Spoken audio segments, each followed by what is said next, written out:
दक्ष police news, पहिले खाकी मग बाकी। गंगापूर पोलीस ठाण्याच्या हद्दीत संध्याकाळी विशेष टवाळखोर विरोधी मोहीम राबवण्यात आली। वरिष्ठांच्या मार्गदर्शनाखाली पोलीस उपनिरीक्षक भारत पाटील, महिला पोलीस उपनिरीक्षक प्रियांका कवाद, पोलीस उपनिरीक्षक श्रीराम पाटील यांच्यासह डीबी पथक आणि इतर कर्मचाऱ्यांनी सहभाग घेतला।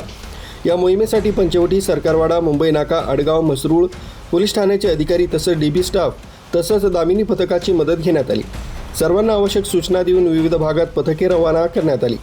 शिवाजीनगर, गंगापूर गाव, महात्मानगर, आनंदवल्ली, कॉलेज रोड आणि डीके नगर परिसरात सायंकाळी 7 ते रात्री 9 या वेळेत विशेष तपासणी मोहीम राबवण्यात आली। सार्वजनिक ठिकाणी संशयास्पद वावरणाऱ्या आणि नागरिकांना त्रास देणाऱ्या व्यक्तींवर लक्ष ठेवण्यात आलंय।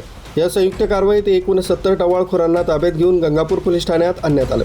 त्यांच्यावर मुंबई पोलीस अधिनियमाच्या कलम 112 आणि 117 अन्वये कारवाई करण्यात आली।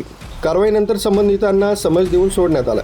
अशा प्रकारच्या मोहिमा पुढेही सुरू राहणार असल्याचं पोलिसांनी स्पष्ट केलं आहे। नागरिकांच्या सुरक्षिततेसाठी आणि कायदा सुव्यवस्था राखण्यासाठी पोलीस प्रशासन सतर्क असल्याचा संदेश या कारवाईतून देण्यात आला आहे। न्यूज ब्युरो, दक्ष पोलीस न्यूज, नाशिक।